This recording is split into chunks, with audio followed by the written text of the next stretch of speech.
a chest that was almost imperceptibly rising and falling. He lived. There was just enough room for her to edge around him. She circled by inches, breath catching as she took in every detail. From head to toe he was, in a word, magnificent, a figure of geometric perfection. He could easily stand among the statues she'd sketched in the antique school. Except he wasn't marble, wasn't nearly so smooth, so rounded. Any bust of Achilles would look well with that straight nose and strong chin, those full but starkly shaped lips. But no sculptor would dare carve that jawline. It was too square, too harsh, contours darkened with stubble. The maleness overpowered, and was completely wrong for classical forms. Old gods and warriors wore thick curled beards as profuse as a maiden's locks. The young ones showed sloped cheeks that flirted with girlishness. This man was not girlish. No, not that. She noted the bulge of biceps in his bent arm, the width of the forearm. She moved her eyes over his torso, the masses of muscle well defined, dusted with more of that utterly unclassical hair, then traced the diagonal lines that ran down from his hip bones. She looked away, then back, at the black curls at the base of that V of muscle. Here, then, was another deviation from classical precedent. Canvases and statues had led her to expect something slightly more cherubic from that part of the anatomy.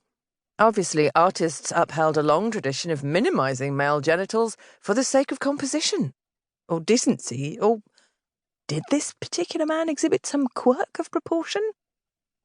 A suppressed giggle emerged as a snort. It didn't matter, of course, the man's particular quirks, but that he had them at all, that he was particular, not an abstraction, a mathematical proposition in stone. Those cold white statues she studied had taught her little about flesh, the tones and textures, the play of shadow and light, hard and soft. All those hours in the studios of Burlington House trying to work out how the sinews of the human form wrapped the armature of the bones. She almost clapped her hands. She felt flushed, wild. Here it was, the whole mystery of creation. No wonder women were denied access to life classes, banned from drawing semi-draped and undraped figures. It wasn't because the sight was corrupting. It was because the sight was illuminating. She leaned closer and caught a whiff of him, caustic enough to cut through the alley's fug of mud and mildew. She wrinkled her nose.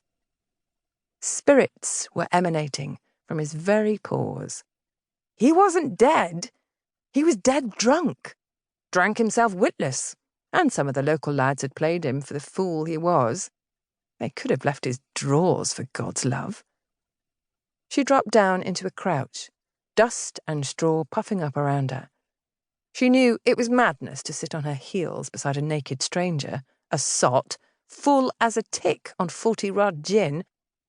Drunkards didn't often emerge from sleep in the sweetest of moods.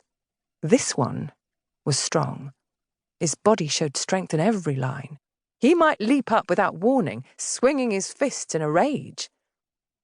Her reflexes, though, were lightning quick. She could dodge a groggy blow. "Hello?" She cleared her throat, sidled closer. "Sir?" She only meant to rouse him. She wasn't trying to memorize the balance of his features, the shape of his mouth, the sharp peaks of his upper lip. But somehow time was passing. She could hear the factory whistles sounding, and her eyes were still wandering, sliding down to his chest and arms. She'd have to run from the omnibus to make her morning lesson. She rose, crept out onto the street. On the corner, a red-faced bobby was blowing his whistle. She'd bet her right eye the police would give the man a sniff, heave him up on the wagon, and dump him in a jail. The thought disturbed her. She turned away. There, a rag picker, painfully young, all but hidden by the bag on his back. She gave him a smile. "What's your biggest piece of sacking?"